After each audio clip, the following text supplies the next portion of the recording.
Kardeşlerim, şimdi biraz sonra bayram namazını kılacağız. Bayram namazı 2 rekattır.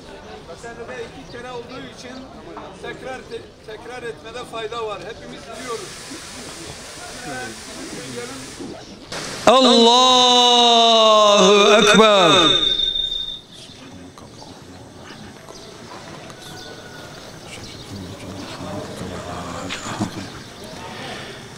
Allahu Ekber. Allahu Ekber. Allahu Ekber. Allahu Ekber. Allahu Ekber. Allahu Ekber.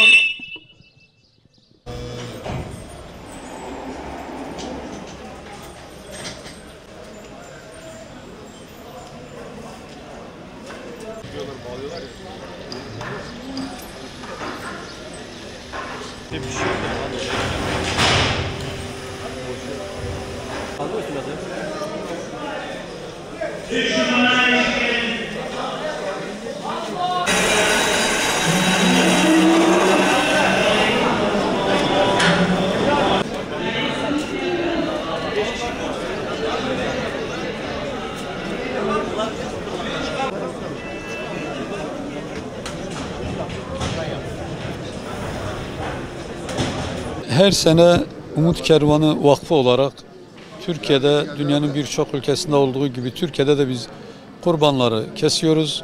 Vekaletten aldığımız kurbanlar olduğu gibi sadece kurban satışı da aynı zamanda yapıyoruz. Dolayısıyla kimisi gelip burada kurbanını kesiyor, kimisi de kurbanın vekaletini bize vererek bağışta bulunuyor. Türkiye'nin 100 noktasında 32 ilinde organizasyonlarımız var. Şu anda hem ülke içinde hem ülke dışında her sene yaptığımız gibi bu senede 2024'te de tekrar İstanbul İmraor'dayız. Şu anda bulunduğumuz yer İmraor'da kesim yerindeyiz. Şu ana kadar bize bağışta bulunan tüm hayırseverlerden Allah razı olsun. Çalışan personelimizden Allah razı olsun. Kardeşlerimiz bu konuda emek veriyorlar. 40 yıla yakındır ben pandemi dışında Kurban Bayramı ve bayram günlerini biz çocuklarımızla yapamadık. Sürekli sahada hayır sahiplerinin hayırlarıyla muhtaçlar arasında köprü olmak için seferber olduk. Şu anda gördüğünüz gibi arkadaşlarımız her tarafta bu ibadeti yerine getirmek için seferber olmuşlar. Tüm kardeşlerimizden Allah razı olsun. Alem İslam bayramını tebrik eder. Gazze'de, Filistin'de kardeşlerimiz, İsrail'e karşı mücadele eden kardeşlerimize Allah-u Teala muvaffak eylesin. İnşallah diyoruz. Yakın bir bayramda Mescid-i Aksa'nın etrafında Filistinli Müslümanlar tarafından yönetildiği, İsrail'in oradan kovulduğu günün bayramını Rabbim bize görmeyi nasip müyesser eylesin inşallah. Tüm alem İslam'ın bayramını tebrik eder. Çalışan tüm personelimizden Allah razı olsun. Bağışta bulunan tüm hayırseverlerden de Allah kat kat razı olsun diyoruz. Dünya ve ahirete mesut olanlardan eylesin inşallah. Yani kurbana 2 senedir burada kesiyoruz Sarınet'te. Yani memnunuz. Direkt poşetler elimizde çıkıyoruz, gidiyoruz yani. Sadece trafik bir sıkıntısı var yolda gelirken. Her sene yaşıyoruz onu. Yani onun dışında bir sıkıntı yok.